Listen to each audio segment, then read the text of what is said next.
kursimi I padrejt, na duhet drejtësia e fjalës, dhe drejtësia e fjalës sot kërkon të thuhet qartë se ishte një nga miqt më të rëndësishëm amerikan të çështjes së Kosovës në 3 dekadat e fundit, një nga zërat më të qëndrueshëm në Kongresin Amerikan për shqiptarët, një nga ata politikanë, një asoratse politikanësh që e kuptuan se në Ballkan nuk mjafton të flasësh për paqen nëse nuk e dallon qartë viktimën nga agresori, liri nga shtypja dhe drejtësi nga tirania.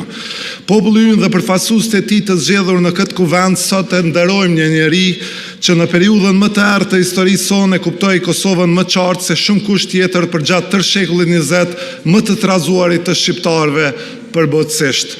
Elliot Engel, I cili ndroi jetë me 10 prill 2026 në moshën 79 vjeçare, shërbeu në Kongresin e Shteteve të Bashkuara të Amerikës nga viti 1989 deri në vitin 2021 dhe arriti deri te drejtimi I Komitetit për Punë të Jashtme të Dhomës së Përfaqësuesve. Por për Kosovën rëndësia kryesore ishte e vërteta të cilën ai fanatikisht e mbrojti, se liria e një populli të vogël është prova morale e botës së qytetëruar. Në vitet kur regjimi I Beogradit po I shtypte shqiptarët, kur autonomia ishte shuar, ku universiteti, shkollat, mediat, jeta publike shqiptare po goditeshin sistematikisht, Elliot Engel ishte ndër ata pak zëra në Washington që e kuptuan herët se çfarë po ndodhte. Ai nuk priti që varret të hapeshin për të kuptuar se çfarë rreziku po I kanosi Kosovës. Ai foli shumë më herët, dhe kjo është merita e njerëzve me larg pamësi morale dhe politike. Kur Serbia e Miloševićit ushtronte dhunë sistematike mbi shqiptarët e Kosovës, kur spastrimi etnik po shndrohej në metodë shtetërore, ai nuk e zgjodhi neutralitetin.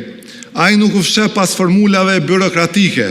Ai e dinte se në Ballkan në atë kohë nuk përplaseshin dy të vërteta të barabarta.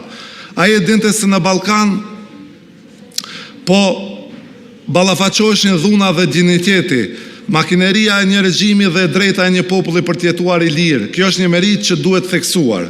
Por sot kur e kujtojmë Elliot Engel nuk mjafton të themi se ai ishte vetëm mik I Kosovës. Kjo fjali është e vërtetë, por është e pamjaftueshme. Duhet të themi pse ishte mik I Kosovës. Ishte mik I yni sepse besonte se popujt e vegjël kanë po aq dinjitet sa popujt e mëdhenj. Sepse besonte se liria nuk është privilegj I të fortëve, por e drejtë të gjithëve. Breza të tërë kosovarësh ndoshta nuk do të Mirë, me që përbëhet fjallë për një figurë jashtëzakonisht të rëndësishme për kombin tonë, atëherë të vazhdohet. Dhe si lutëm, zotë që rolli që t'jeni jashtëzakonisht sakt. Maksimalisht korrekt.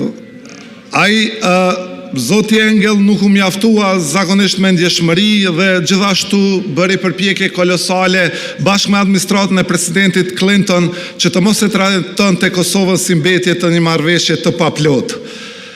Emri I Elliot Engel nuk rri vetëm në radhën dhe miqve të shqiptarëve, por në radhën atyre burrave amerikanë që I dhanë zë Kosovës kur ai ende rrezikonte të mbetej pa zë. Së bashku me figura si Bob Dole, që e pa herët stuhin që po afrohen mbi vendin tonë, dhe Tom Lantos që ngriti në Kongres mbrojtjen e drejtave të shqiptarëve të Kosovës qysh në vitet vendimtare të 89-90, dhe po kështu Gjo Diogardi që me përkushtim të palodhur mbajti I hapur çështjen shqiptare me politikën amerikane, Kongres smeni Engel u bë pjesë e asaj ndërgjegje amerikane. Ndërkohë që lobi shqiptaro-amerikan që në zanafillën e tij nga vatra legjendare ose